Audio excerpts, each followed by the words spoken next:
국방부가 올해 발간할 새 국방백서에서 북한을 적으로 규정하겠다는 방침을 밝힌 것을 두고 통일부가 이견을 개진하겠다고 예고했습니다. 정부가 추진하는 한반도 평화공존 정책 취지와 맞지 않는다는 건데 이 취재기자 연결해서 자세한 내용 들어보겠습니다.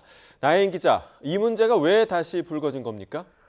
오늘 아침에 국방부가 먼저 입장을 밝혔습니다. 매체에서 국방부가 올해 발간할 국방백서에 북한을 적으로 규정하지 않는 방향을 검토한다는 보도가 나오자 이는 사실이 아니라고 반박한 겁니다.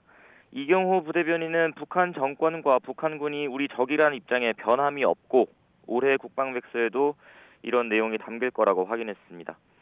그러자 통일부는 곧바로 이견을 표출했습니다. 북한 정권과 북한군을 적으로 규정하는 건 이재명 정부가 확고하게 추진하는 한반도 평화 공존 정책 취지와 맞지 않는다는 이유를 들었습니다.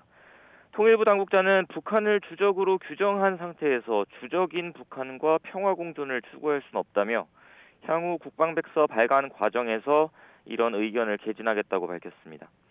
또 주적 개념은 과거 북한을 적으로 직접 지목하지 않았던 노무현, 문재인 정부 연장선에서 논의돼야 한다는 게 통일부의 입장이라고 강조했습니다.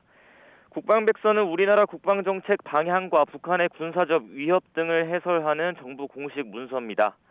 통상 2년 주기로 발간되는데 2024년에는 12.3 비상계엄 여파로 발간이 연기됐습니다.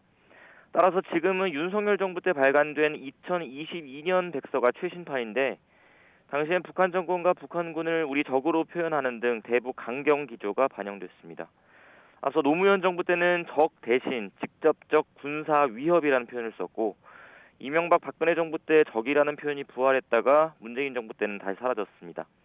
올해 4년 만에 발간될 이재명 정부 국방백서에선 국방부가 북한을 적으로 규정한 표현을 유지하겠다는 입장을 밝혔지만 정부 내에서 다른 목소리가 나오면서 논쟁이 이어질 거로 보입니다. 지금까지 국방부에서 전해드렸습니다.